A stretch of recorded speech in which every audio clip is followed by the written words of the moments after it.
Hello guys, it's Carly here bringing you day 15, I believe, of my 31 Days of Horror 2025, and today we're finally finishing off these Howling movies, and we have Howling 6, The Freaks. Yes, so The Freaks. And yeah, this one is from 1991, I believe, and basically, I'll just read the back here. When a drifter named Ian comes to a rural town in Canton Bluff, he finds work fixing up a local church. But when the owner of a traveling carnival finds out Ian's terrible secret, he blackmails him into becoming part of his sideshow. But it turns out the carnival owner may have a secret of his own. Yeah, so basically this dude is just a drifter. He's walking through like literally just a deserted area, and he happens upon a small town, and he's like, I was hoping to find some work while I'm here. And he's got like an accent. He's from England originally, but he said, he's like, oh, I've been all over. And he's just like this quiet sort of guy, and little sketch because he's just comes out of nowhere, and obviously isn't from around here, and he's wanting work. So like I think it's the sheriff in town is like, yeah, well, you can stay for a little bit, but we'd rather you not, because you can just kick people out of your town, I guess.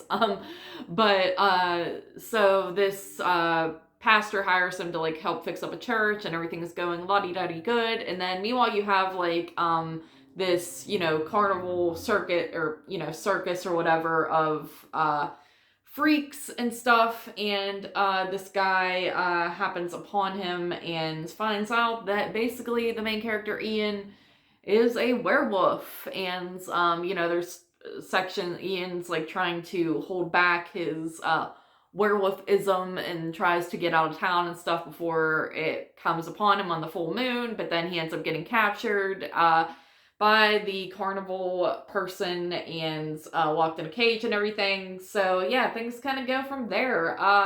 Yeah, this movie, it was hard for me to get into this one, to be honest. I had to restart it multiple times just throughout a few days, just kind of keep going back to it and watching it. A few times I fell asleep, other times I kind of just wasn't invested at all. And it was like the same thing every time. Like it started out like pretty solid because I really like the desert setting and the small town setting, kind of like a Children of the Corn type of dealio.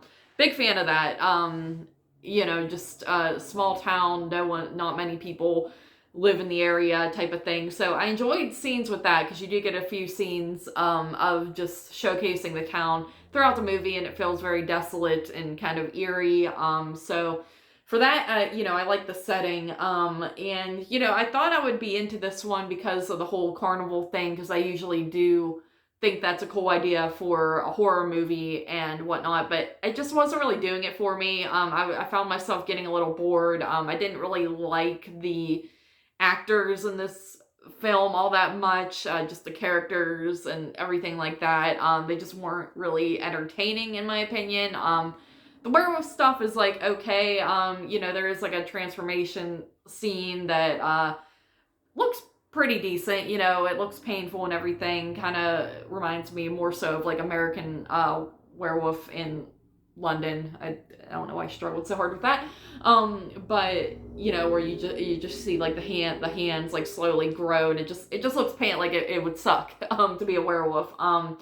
But it kind of takes like a Wolfman more approach, where it's like this like thing where it's like, we don't want to be this like monster, and then you turn into this monster, and then it's like, oh dear, I don't want to hurt people and all that stuff. So it's like a tragic type of thing. But yeah, overall, I just found the movie to be kind of bland. Like I felt like it had all components to it to be a good film, but it just wasn't really executed all that great. It had potential, but to me it kind of missed the mark. So yeah, kind of glad to be done with these, not gonna lie. It's actually funny, when I first like met JP, he was prepping to do all these movies on his podcast, 22 Shots of Moods and Horror, shout out. And it wasn't like right when I met him, it was probably like a year into knowing him and stuff, and I just remember them prepping for this, and you know, I think there's 8 of these movies altogether. So I think there's 2 more after this one, like another sequel that I hear is horrible, and then I think it's called like Reborn. There's already a Rebirth, so there's another one called like Howling Reborn, which is ridiculous. From 2011.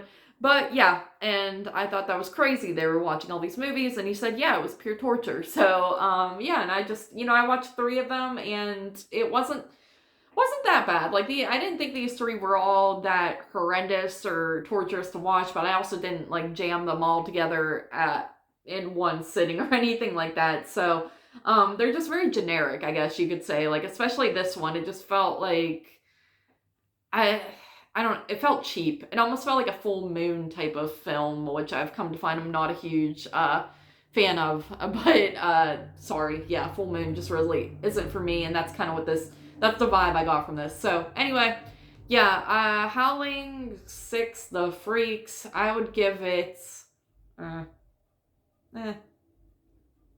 I'd give it like a 4.5, honestly. Like I didn't really I really wasn't all that into it.